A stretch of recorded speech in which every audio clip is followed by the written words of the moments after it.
Hello parents, आज मैं आपको एक डायरेक्टली क्वेश्चन पूछने वाली हूँ। आपको क्या लगता है, आपका बच्चा अगर बोल नहीं पाता है, बाकी के बच्चों के साथ मिक्सअप नहीं हो पाता, तो क्या उसका कोई फ्यूचर नहीं है? क्या ये यही चीजें डिसाइड करेंगे कि उसमें जो स्पेशल एबिलिटी भी रहेगी तो बच्चा हमारा कुछ काम का नहीं रहेगा? आपको अगर ऐसा लगता रहेगा तो फिर ये वीडियो आप ही के लिए है। आज का वीडियो में आपको एक रियलिटी चेक रहेगा जिसमें आपका जो नजरिया है ऑटिज्म और एडीएचडी बच्चों को देखने का वो कम्प्लीटली चेंज हो जाएगा। क्या आप जानते हैं दुनिया को बदलने वाले दिमाग Albert Einstein, sir Isaac Newton, Steve job, ये सब किसी ना किसी लेवल पे ऑटिस्टिक ट्रेट्स या एडीएचडी ट्रेट्स दिखाते थे। तो फिर एक सवाल है, क्या ऑटिज्म एडीएचडी एक बीमारी है या एक सुपर पावर? तो आज मैं इस मिथ को ब्रेक करने वाली हूँ कि जहाँ पे आपको डिटेल में समझना है कि ये ऑटिज्म और ये एडीएचडी के जो बच्चे रहते हैं उनको एज अ पेरेंट्स हमें एक्सेप्ट क्यों करना है, एंड ये आपका सबसे बड़ा टास्क रहेगा कि हम लोग इनकी जो डिफरेंट एबिलिटी है उसको कैसे नर्चर करेंगे। नमस्ते पेरेंट्स, मेरा नाम डॉक्टर माधुरी टेटगुरे है और पिछले 18 सालों से मैं ऑटिज्म और एडीएचडी के बच्चों के साथ काम कर रही हूँ, जहाँ पे मैं होम्योपैथिक मेडिसिन के साथ उनको स्ट्रैटेजीज के साथ उनके डेवलपमेंट के ऊपर काम करती हूँ। तो आज का जो हमारा टॉपिक का डिस्कशन रहेगा, ये ऐसा टॉपिक है जो इंडिया में अभी तक इसे टैबू माना जाता है। आप अगर एक स्टैटिस्टिक चेक करोगे तो इंडिया में हर 54 बच्चों के पीछे एक बच्चा न्यूरो डाइवर्स रहेगा। वो ऑटिज्म में तो एडीएचडी का रह सकता है। 10 साल के बाद आप ये देखोगे कि हर एक घर के अंदर एक न्यूरो डाइवर्स बच्चा रहने ही वाला है। बट हम क्या कर रहे हैं, हम ये सब समझने की वजह पे हम लोग क्या बोल रहे हैं कि बच्चा अलग है, उसमें ये प्रॉब्लम्स है, उसको ये नहीं करना आता है, वो नहीं करना आता, बच्चा थोड़ा सा लैगिंग है। और सोसाइटी है कि यही चीजों को बहुत अच्छी चीजों को इग्नोर करके बच्चे को जो कॉन्फिडेंस है वो लो कर रही है। फैमिली को भी बहुत हद तक सपोर्ट नहीं मिल पा रहा है। हमको थोड़ा सा अलग काम करना है। लेकिन क्योंकि सच में ये बात है कि ऑटिज्म एक बीमारी नहीं है। ये क्या रहता है ना, ऑटिज्म और एडीएचडी में ब्रेन कंप्लीटली एक डिफरेंट मैकेनिज्म में काम करता रहता है। मतलब क्या है, उसका ऑपरेटिंग सिस्टम बहुत अलग रहता है। मेरे पास बहुत सारे पेरेंट्स है ना, आते वक्त बहुत ऐसा रोते आते हैं कि मैडम कुछ नहीं होता है, क्या है, मेरा बच्चा कुछ नहीं कर पाएगा लाइफ में। Parents, this is not end of the thing, you know, because आपके पास है ना ये नजरिया ही नहीं कि आगे जाके बच्चे क्या क्या कर सकते हैं, because you are not that educated. आपको नहीं समझ में आ रहा है, आपने देखा नहीं है कि ऑटिज्म और एडीएचडी के बच्चे लाइफ में कितना क्या क्या हासिल कर सकते हैं। मुझे कमेंट सेक्शन में लिखिए अगर आप भी बहुत डिमोटिवेटेड पेरेंट्स रहोगे तो, क्योंकि आपका नजरिया ही उसकी जिंदगी बना सकता है। Myth 1, autism means mental disability. Is autism a mental retardation? नहीं, रॉन्ग, बिकॉज मेंटल रिटार्डेशन और ऑटिज्म दोनों बहुत अलग चीज है। ऑटिज्म और एडीएचडी के जो बच्चे रहते हैं वो हाईली इंटेलेक्ट रहते हैं, बस उनको फोकस और अटेंशन का प्रॉब्लम रहता है, बिहेवियर्स के इश्यूज रहते हैं, स्पीच के इश्यूज रहते हैं। बट अगर हम काम करते हैं तो वो चीजें भी अच्छी तरह से अचीव हो सकती है। एग्जाम्पल देना चाहूंगी, जब आइंस्टाइन तकरीबन 5-6 साल के थे तब तक उनको बोलना नहीं आ रहा था। टीचर्स उनको आलसी बोलते थे, बहुत लैगिंग बच्चा है। बस सोचो, उस आलसी बच्चे ने, उस मेंटली रिटार्डेड बच्चे ने दुनिया को सबसे बड़ा साइंटिफिक रेवोल्यूशन दिया है। मिथ 2, अगर एक बच्चा ऑटिस्टिक है तो फैमिली के बाकी सारे बच्चे भी ऑटिस्टिक ही होंगे। ऐसा जरूरी नहीं है।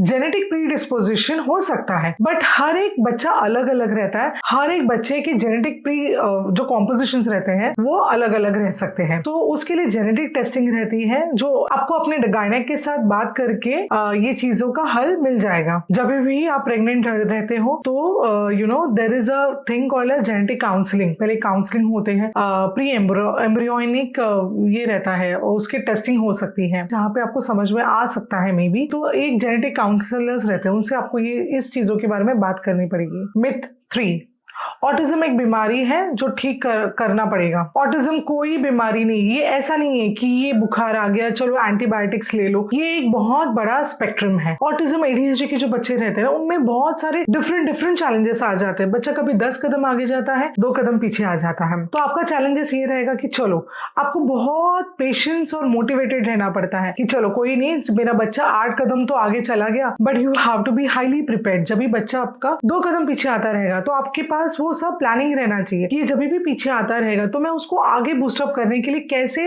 वर्कअप करूं।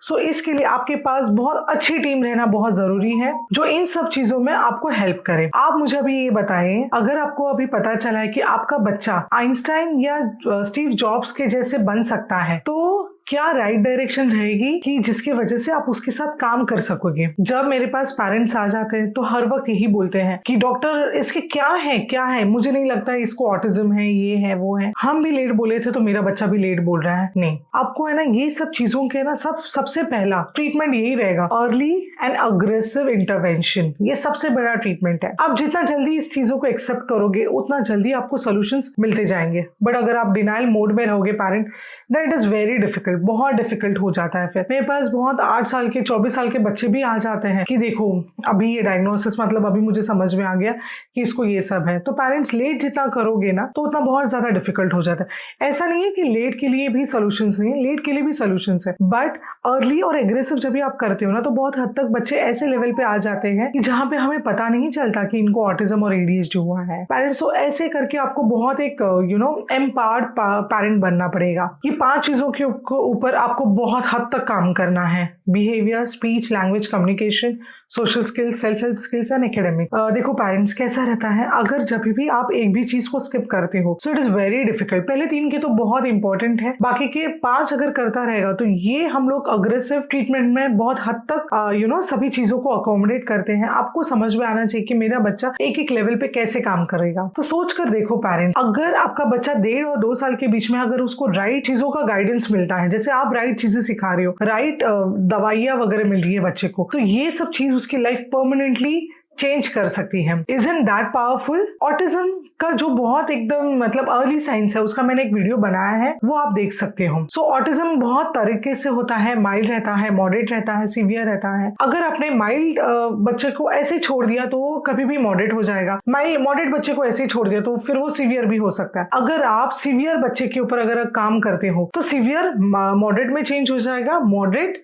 माइंड में चेंज हो जाएगा। तो लाइफ में मतलब कैसा है ना, कभी भी कोई भी चीज अचीव कर सकते हो। ये आपको तब तक अचीव करना जब तक आपका बच्चा एक लेवल तक नहीं पहुंच जाता, क्योंकि हर ऑटिज्म और एडीएचडी का जो बच्चा है वो बहुत अलग रहता है। ऑटिज्म और एडीएचडी कैसा रहता है ना, ये है एक रेनबो है, बहुत सारे डिफरेंट कलर्स, बहुत सारा बड़े बड़े स्पेक्ट्रम्स, क्योंकि हर एक बच्चा अलग है। मेरे पास ट्रिपलेट्स है, 3 बच्चों को ऑटिज्म एडीएचडी का डायग्नोसिस है, बट जो मैं वर्कअप कर रही हूँ उनके ऊपर so it is different, very different. जो बच्चे के ऊपर एक के ऊपर ये स्ट्रैटेजी कर रही हूँ, मेडिसिन भी तीनों की अलग है, तीनों की स्ट्रैटेजीज भी अलग है, तीनों का स्पीड भी अलग है। सो ये कंपैरिजन करना बंद करो कि ये बच्चा ये स्ट्रैटेजी से ये इंप्रूव हो गया। So parents, the thing is that दुनिया ने जितने भी डिफरेंट थिंकर्स दिए हैं उनकी वायरिंग ही यूनिक थी, इतना समझ लो। तो अपने को क्या करना है, अपने पास ये चैलेंजेस आ गया है तो आपको इस चैलेंजेस की तरफ बहुत पॉजिटिवली और हाईली मोटिवेटेड रह के आपको काम करना पड़ेगा। आपने देखा है न्यूटन की अगर आप हिस्ट्री देखोगे तो he was always lost in thoughts, अपनी दुनिया में ही खोया रहता था। स्टीव जॉब्स का क्या था, he was always obsessed with perfection, बाकी की चीजों में कुछ ध्यान नहीं था, उनका बहुत एक सिलेक्टिव फोकस था। डॉक्टर टेम्पल ग्रैंडिन, जिनको मैं अपना गुरु मानती हूँ, वो एक बहुत फेमस ऑटिस्टिक साइंटिस्ट है। उन्होंने एनिमल्स के साथ जो रिसर्च किया है बहुत रेवोल्यूशनरी चीजें दुनिया को बताई है।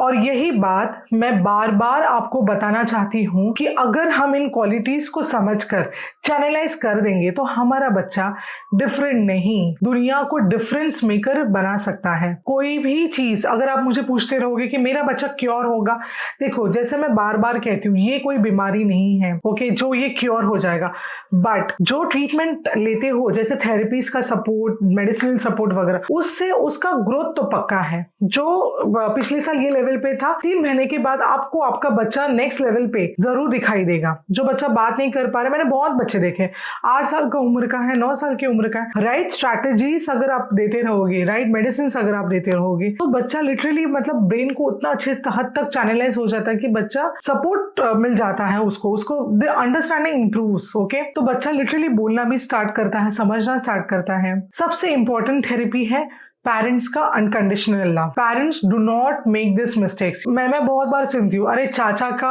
बेटा भी बहुत लेट बोला था, उसका कजिन भी लेट बोला था, तो मेरा बच्चा भी लेट बोलेगा। तो इससे क्या हो जाता है ना parents, you are wasting the valuable time.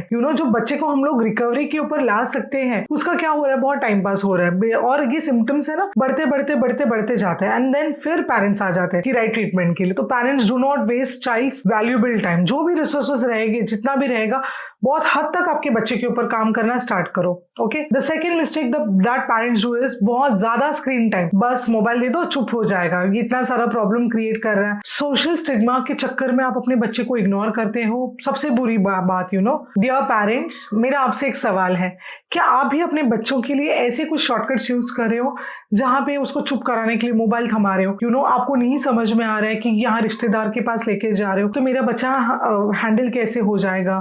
Trust me when I से दिस, यू नो आपका बच्चा अगला न्यूटन या आइंस्टाइन हो सकता है। ओके, बट आपको मेहनत करनी पड़ेगी। आपको जो भी चैलेंजेस रहते रहेंगे, आप प्लीज कमेंट सेक्शन में लिख लो, मैं ट्राई करूंगी आपके हर एक सवाल का जवाब देने के लिए। Yes parents, thank you for listening to me in a very patient way. Thank you so much, parents. Yeah, let's treat the root cause. Namaste.